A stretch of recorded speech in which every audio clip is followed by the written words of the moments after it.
하나님의 말씀 보겠습니다. 하나님의 말씀은 요한복음 12장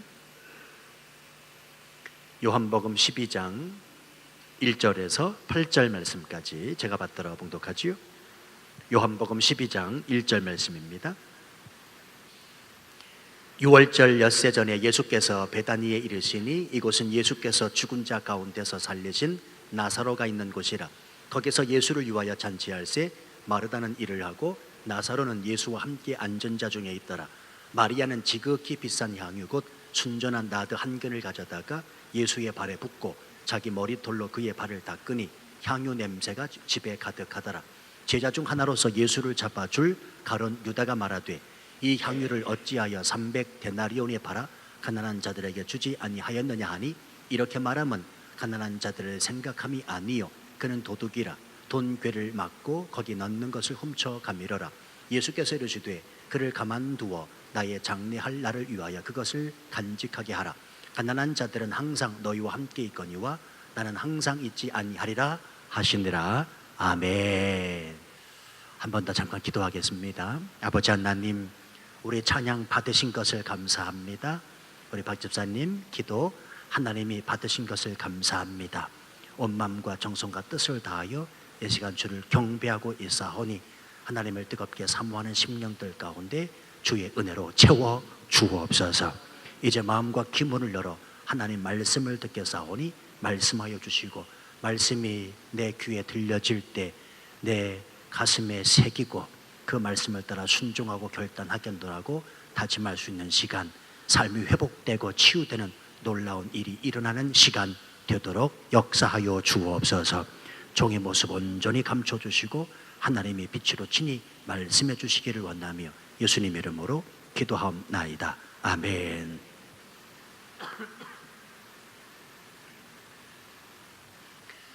모든 잔치에는 목적이 있습니다. 그렇죠? 그리고 그 잔치에는 주인공이 있고요, 주목받는 한 사람이 있기 마련입니다. 예를 들어서 돌잔치에는 돌을 맞은 아이가 주인공이고 그 아이가 주목받아 함이 마땅합니다.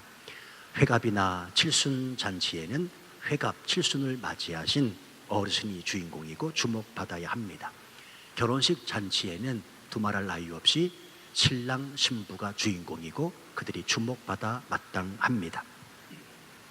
교회는 잔치가 참 많은 곳이거든요. 어떻게 보면 우리는 매주 잔치를 한다 해도 과언이 아닙니다. 왜냐하면 매주 교회 안에서 드려지는 이 예배는 하늘나라 잔치가 되기 때문에 그렇습니다. 믿으시면 아멘 하시지요. 여러분 지금 잔치에 참여하신 겁니다.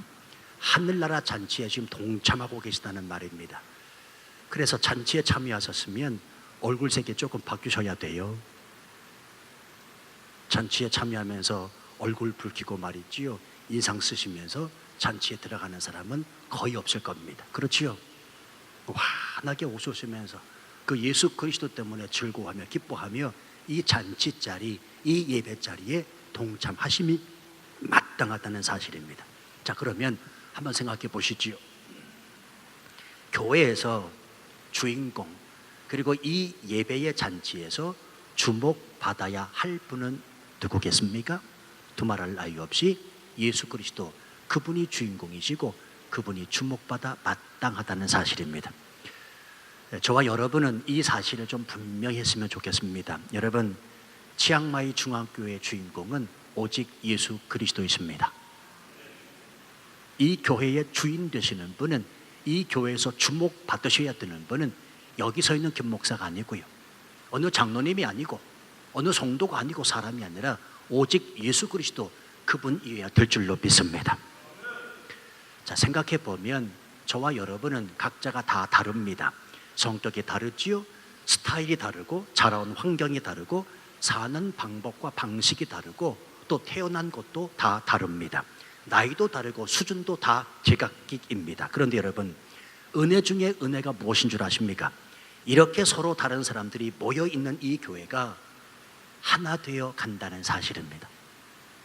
저는 가만히 생각해 보면 이게 얼마나 감사한지요. 여러분, 치앙마이 중앙교회처럼 하나 되기가 쉽지 않은 교회가 또 없습니다.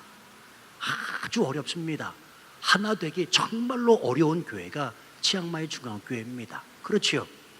뭐 한국 같아야 그 지역 안에 사시는 분이 함께 모인다고 치지요. 치앙마이 중앙교회는 전국 팔도, 아니 전 세계 활동하고 계시는 모든 분들이 다 모입니다. 배운 지식이 다르고 사는 방식과 방법이 다르고 스타일이 다르고 성격도 다르고 기질도 다르고 나이도 다르고 다 다르다는 말입니다. 신앙 색깔 또한 다 다릅니다. 그런데 하나 되어 가고 있습니다. 할렐루야. 이 이유가 무엇인가? 우리가 바로 예수 그리스도 그 이름으로 하나 되어 있기 때문인 줄로 믿습니다. 예수 그리스도가 이 교회의 주인공이시고 아닌 것 같아도 이 사실을 아는 성도들이 이 예수 그리스도가 삶의 기준 되어서 그분에게 초점을 맞추고 있기 때문이라 저는 그렇게 믿어요. 그렇습니다, 여러분. 교회는 오직 예수 그리스도에게 온전한 초점을 맞추어져 있으면 됩니다. 그러면 그 교회가 건강한 교회입니다. 저는 언젠가도 말씀드렸습니다만 저는 부흥을 꿈꾸는 목사가 아닙니다. 교회는 부흥돼야 된다. 아니요. 그 이전에 교회가 건강하면 교회는 자동적으로 부흥이 됩니다. 그러면 건강한 교회는 어떤 교회인가? 우리 모든 삶의 기준, 우리 삶의 모든 주인공 되시는 분, 우리 삶에 주목받아야 될 분이 사람이 아니라 오직 예수 그리스도, 그분에게 초점 맞춰져 있는 교인들이 많이 모여 있는 그 교회, 그 교회가 바로 건강한 교회요. 건강하기 때문에 하나님의 그 교회를 부흥시켜 주신다는 사실입니다. 때문에 교회에서 무슨 일을 할 때 누구에게 보이려고 사람의 영광을 구하려 해서는 안 된다는 사실입니다. 하다못해 화장실 청소를 하더라도요, 설거지를 하더라도요, 주님께만 영광, 사람이 보든지 말든지 오직 우리 주님이 영광을 받으시면 되지, 우리 주님이 알아주시면 되지 라고 하는 마음으로 임하실 필요가 있다는 말입니다. 자, 오늘 본문은 예수님이 영광을 받으시는, 예수님이 빛나는 장면인데 이 본문의 말씀을 읽다 보면 아주 감동이 느껴지는데요, 우리가 기억해야 할 사실은 이 감동은 예수 그리스도를 삶의 기준으로 그 예수 그리스도를 뜨겁게 사랑하는 한 여인의 헌신이 있었기 때문이라는 사실입니다. 자, 이스라엘 베다니 시골 마을에 잔치가 벌어졌어요. 이 잔치의 주인공은 역시 예수님이십니다. 2절이 말씀하고 있지요. 거기서 누구를 위하여? 누구를 위하여? 그렇죠. 말씀을 잘 보시기 바랍니다. 예수를 위하여 잔치할세. 오늘 이 잔치의 주인공은 주목받으셔야 될 분이 누구냐면 예수 그리스도, 그분이라는 말입니다. 거기서라는 말은 베다니를 가리키는 말이고요, 우리가 앞에서 살펴보았듯이 이 베다니는 나사로의 고향이고 예수님께서 죽은 나사로를 살리신 곳입니다. 자, 그런데요, 이 베다니에는 나사로만 있는 게 아니고 지금 마태복음과 마가복음을 보면 오늘 이 장소가 나병 환자 시몬의 집이었다라고 기록해주고 있습니다. 그러니까 지금 이 집에는 나사로가 있고요, 나사로의 두 누이 마르다와 마리아도 함께 있고 나병 환자였던 시몬과 그의 식구들도 있었을 것이라는 말입니다. 그런데 이들 뿐이었겠습니까? 아마 모르긴 몰라도 그 베다니에 사는 모든 동네 사람들이 다 초대받아 지금 예수님께 주목하고 예수님을 주인공으로 잔치를 벌이고 있다는 말입니다.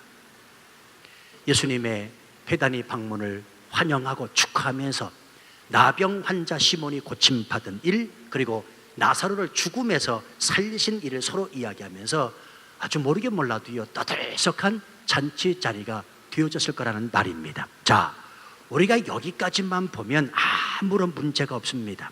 그저 흥겹고 즐거운 파티입니다. 기적을 경험하고 체험한 모든 사람들이 예수님을 주목하고 예수님을 주인공으로 그 예수님과 함께 있는 자리입니다. 근데 여러분이요, 이 잔치가 언제 있었다라고 오늘 성경이 기록해 주고 있는지 1절 말씀 보세요. 6월절 엿새 전에. 6월절 엿새 전이라. 그러니까 여러분, 이 말을 바꾸면 이제 6월절 엿새 후면 예수님이 어떻게 되십니까? 십자가에 못 박혀 죽으십니다. 근데 중요한 사실은 그럼에도 불구하고 지금 예수님과 함께 있는 모든 사람들이 이 사실을 알았다 몰랐다? 전혀 모르고 있습니다. 오직 엿새 후에 죽을 것을 안 이는 예수님 자신 혼자밖에 없다는 사실입니다.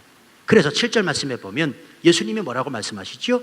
저를 가만두어 나의 장사할 날을 위하여 일을 두게 하라. 그리고 8절 말씀 보면 가난한 자들은 항상 너희와 함께 있거니와 나는 항상 있지 아니하리라. 성도 여러분, 우리는 잊지 말아야 됩니다. 지금 이 흥겹고 깊은 잔치의 기쁨 속에 예수님의 마음속 깊은 곳에서 흘리시는 그 눈물이 있다는 사실을요. 그도 그럴 것이 예수님이 여러분이 만약에 6일 후에 정확히 죽는 것을 안다면, 더더군다나 그 죽음은 아주 처참한 고통스러운 죽음이라는 사실을 안다면 지금 이 잔치가 배설되어 있지만 밥이 넘어가겠냐고요. 밥이 넘어가겠냐고요.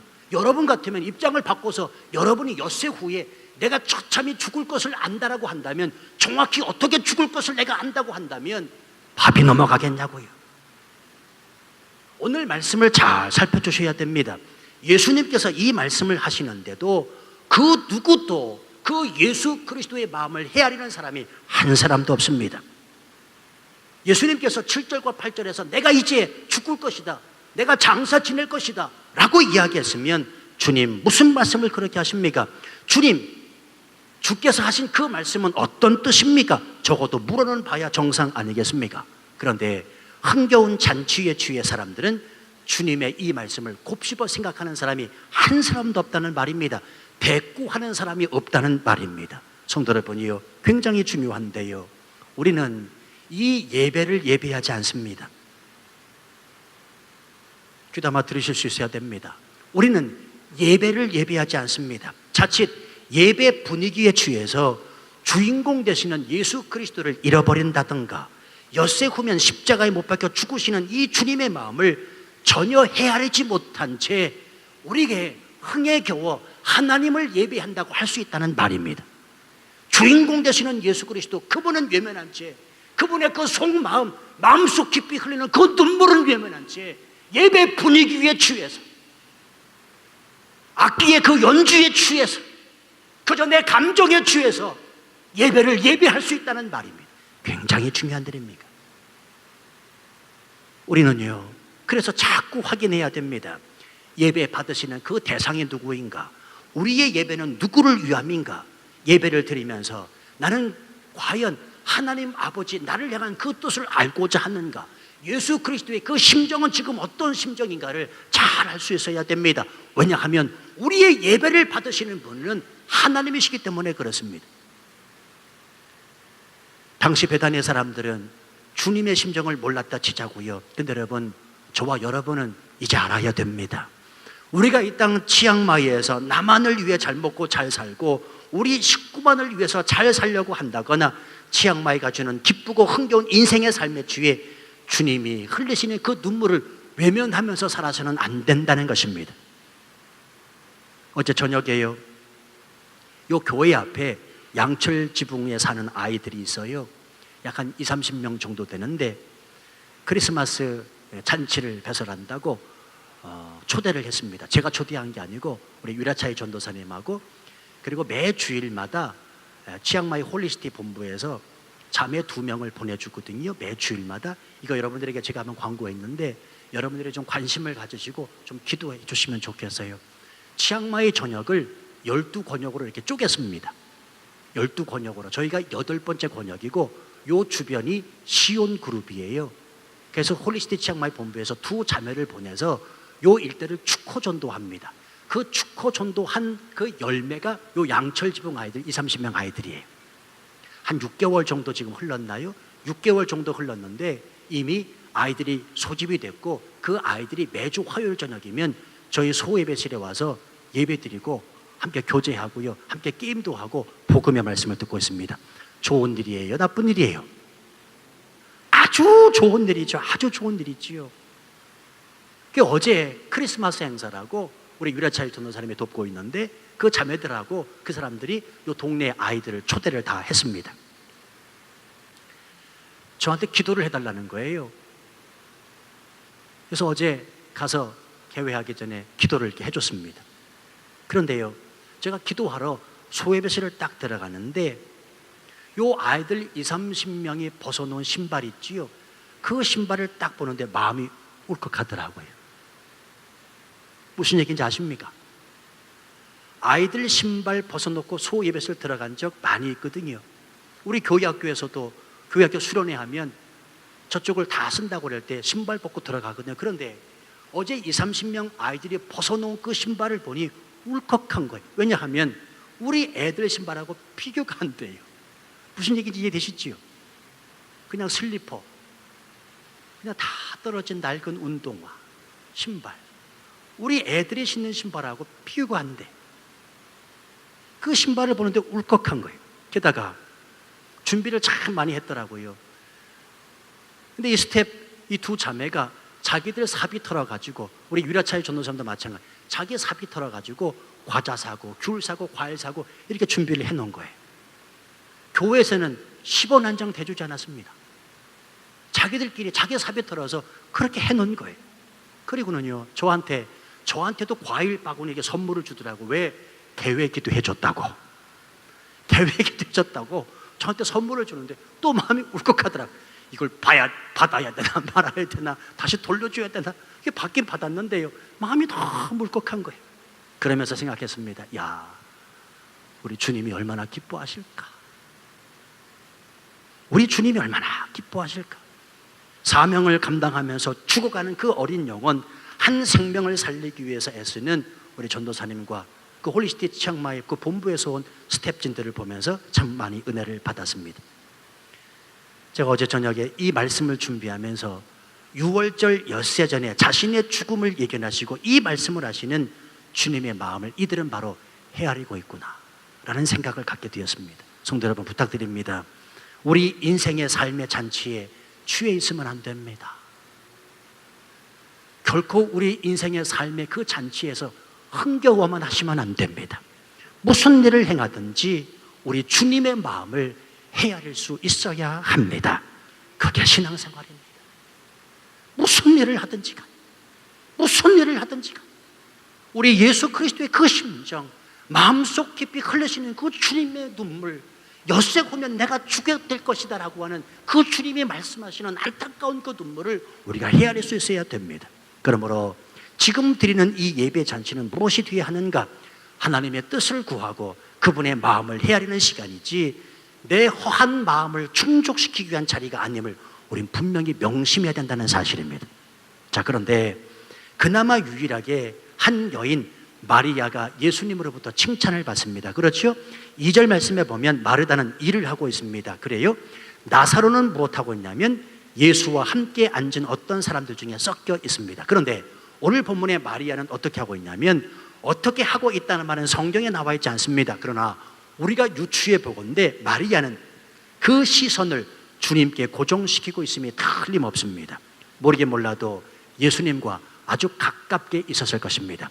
예수님과 가깝게 있었기 때문에 향유를 붓고 있는 것 아니겠냐고요. 성도 여러분, 예수님께 헌신하는 사람, 그 사람은 예수님께 밀착되어 있는 사람임을 기억하실 필요가 있습니다. 지금 여러분에게 묻겠습니다. 당신은 예수님과 밀착되어 계십니까? 예수님과 가까이 계시는 것도 부족합니다. 그 예수님과 밀착되어 있어야 됩니다.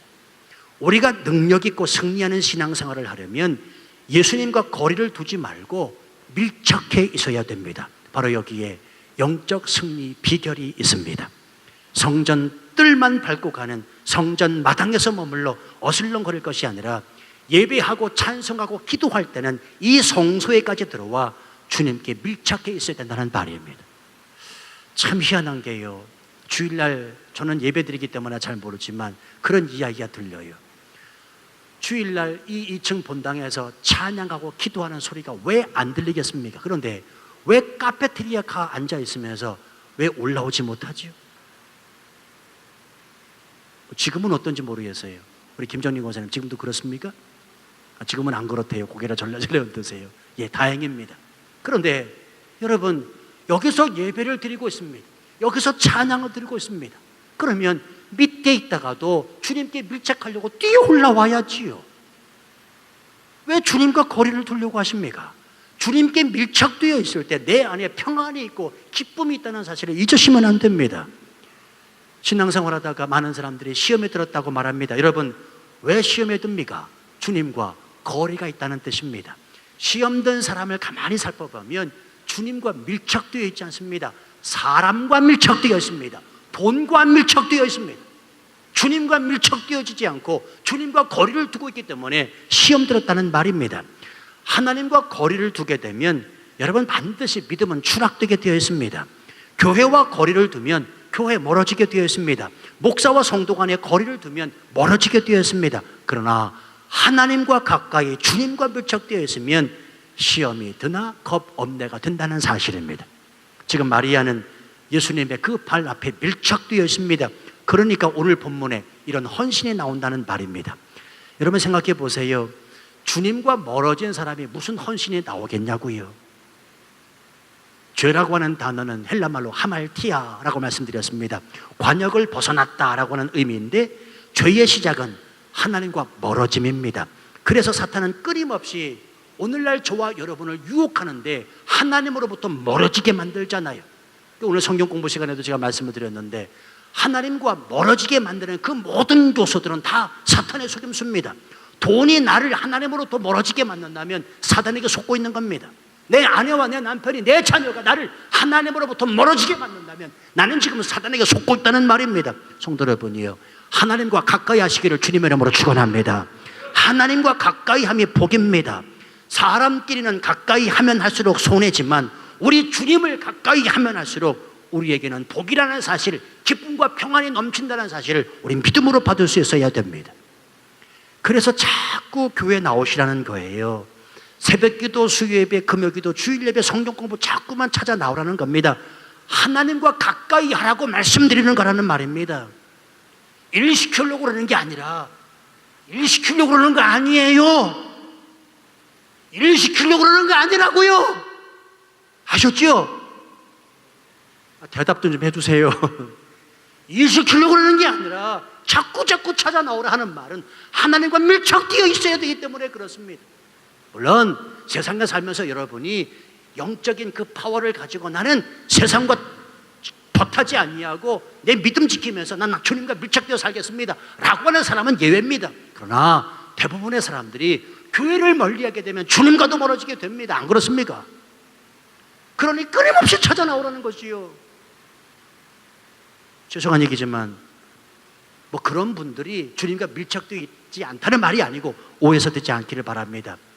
1년에 일주일에 한 번 52주 1년에 52번만 딱 교회 나오시는 분들, 난 이분들을 가만히 쳐다보게 됩니다. 얼마나 주님과 밀착되어 있는가. 여러분 목사도요, 일주일에 한 번만 교회 나온다면 주님과 밀착되기 쉽지 않습니다. 멀어지게 되어 있습니다. 다 틀림없이 그렇습니다. 예수님을 가까이 한 이 마리아 오늘 보시기 바랍니다. 지극히 비싼 향유 곧 순전한 나드 한 견을 가져다가 예수님의 발에 붓습니다. 자, 3절 말씀이죠. 그리고는 자기 머리로 예수님의 발을 씻습니다. 참으로 감동적인 장면이 아닐 수가 없습니다. 이 말씀이 감동적인 것은 비싼 향유 때문이 아니라 주님의 말씀을 헤아리고자 하는 가냘픈 여인의 그 마음, 그 헌신에 있었다는 사실입니다. 마리아가 예수님의 발에 붓는 향유는 오늘 본문도 말씀하고 있지만 아주 비싼 향유고요. 인도산 해발 3,500m, 4,500m에서 자라는 식물에서 추출한 것입니다. 이 가격이 오늘 본문에 기록되어 있습니다. 가룟 유다가 말했는데 5절 말씀 보면 300데나리온이라.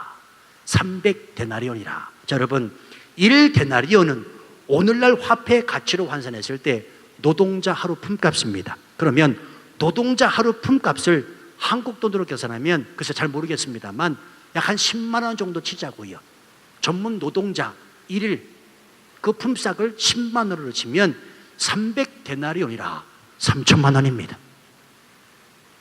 여러분 3천만 원을 한꺼번에 쏟아붓고 있습니다.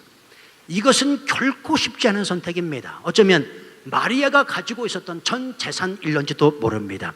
그러면 어떻게 이런 일이 가능해졌을까요? 그건 다름이 아니라 마리아는 주님을 뜨겁게 사랑하는 마음이 있었기 때문에 그렇습니다. 성도 여러분이요, 사랑하면 아깝지 않은 법입니다. 사랑하면 아깝지 않습니다. 자식에게 맛있고 비싼 음식을 사주면 아깝습니까? 대답해 보세요. 내 자녀에게 맛있고 비싼 음식 사주면서 아유 참으로 아깝다, 내 돈 썼네 라고 말씀하시는 부모가 있다면 그는 부모 아닙니다. 김 목사에게 밥 한 끼, 비싼 밥 한 끼 사주는 것 아깝습니까? 이건 대답하지 마세요. 이건 대답 안 하셔도 돼요. 마찬가지입니다. 교회의 일은 주님을 뜨겁게 사랑하는 그 마음에 비례해서 행하게 되어 있습니다. 주님을 사랑하는 만큼 봉사가 있고요, 주님을 사랑하는 만큼 헌신이 있고요, 주님을 사랑하는 만큼 주님을 위해 그만큼 힘쓸 수 있는 법이라는 사실입니다. 기억하십시오. 교회 안에서의 나의 지금 행동은 내가 주님을 사랑하는지 안 하는지 증명해 줍니다. 틀림없습니다. 이 교회 안에서 당신이 지금 행하는 일은 무엇입니까? 일의 경중을 따지는 것이 아닙니다. 그 일은 당신이 주님을 뜨겁게 사랑해서 하는 일이 돼야 된다는 사실입니다. 그래야 즐겁고 기쁘기 때문에 그래요. 교회 일 힘드시지요? 대답해 보세요. 교회 일 하기가 결코 만만치 않지요? 교회 일 하기가 때로는 어렵지요? 김전희 권사님 대답해 보세요. 그렇죠? 인정해요. 교회 일 쉽지 않아요. 어려워요. 만만치 않습니다. 인정합니다. 그러나 힘들다고 말하기 전에 생각하십시오. 당신이 주님을 얼마나 사랑하시는지. 사랑하면 아깝지 않은 거예요, 여러분. 사랑하면 그 사랑하는 대상 때문에 목숨도 내놓을 수 있는 것 아니겠습니까? 여러분, 사랑을 위해서 행하는 일은 힘들지 않다니까요. 주님을 뜨겁게 사랑하는 마음에서 행하는 일은 결코 힘들지 않아요. 아니, 힘들어도 신나고 즐겁고 기쁩니다. 왜? 사랑하는 사람을 위해서 행하는 일이니까. 그렇지 않나요? 오늘 이 마리아가 3천만 원을 아낌없이 붓고 있습니다. 아까운 일입니다. 3천만 원. 아니 근데 놀라지도 않으세요? 어떻게 3천만 원을 말하는데? 3천만 원이라니까요. 3천만 원. 300만 원도 아니고 3천만 원. 3천만 원을 한꺼번에 붓고 있습니다. 얼마나 아깝습니까? 그럼에도 불구하고 마리아가 아깝지 않게 생각하는 이유는 그 3천만 원 이상의 주님을 뜨겁게 사랑하는 마음이 있었기 때문이라는 사실입니다. 자, 또 한 가지, 이 마리아의 헌신을 통해서 우리가 깨닫게 되는 것은 주님을 사랑하는 마음으로 헌신하는 자는 말이 없다는 것입니다. 자, 오늘 말씀을 잘 관찰해 보십시오. 오늘 본문에서 예수님의 머리에 향유를 붓는 마리아, 말이 있습니까 없습니까? 말 없이 예수님의 머리에 향유를 붓고 있습니다. 성도 여러분, 바른 헌신은 말이 없습니다. 헌신한다고 하면서 말로 헌신하는 사람은 헌신이 아니라는 겁니다. 그래서 주님을 사랑해서 하는 일은 말 없이 하는 일입니다. 누가 알아주든 못 알아주든 그저 묵묵히 행하는 것. 물론 그래서 외로운 거예요. 근데 여러분, 진짜로 사명자는 외로운 법입니다. 우리 예수님 철저하게 외로우셨습니다. 오늘 잔치집 자리에 있지만 예수님의 마음을 그 누가 헤아리고 있나요? 예수님 혼자 끙끙 속 깊이 눈물 흘리시고 계시지요. 원래 사명자는 외로운 거예요. 내가 지금 신앙생활하며 외롭다면 내가 지금 사명을 감당하고 있구나 생각하시기를 바랍니다. 저는 그래서 외로워요. 저 외롭다니까요. 저 많이 외로워요. 많은 성도들이 있지만, 성도들이 저를 위해서 기도해 주시지만, 저를 위해서 사랑해 주시지만 나 많이 외로워요. 그 외로울 때마다 아, 내가 사명자구나, 사명자기 때문에 외로운 것이구나 라고 생각한다고요.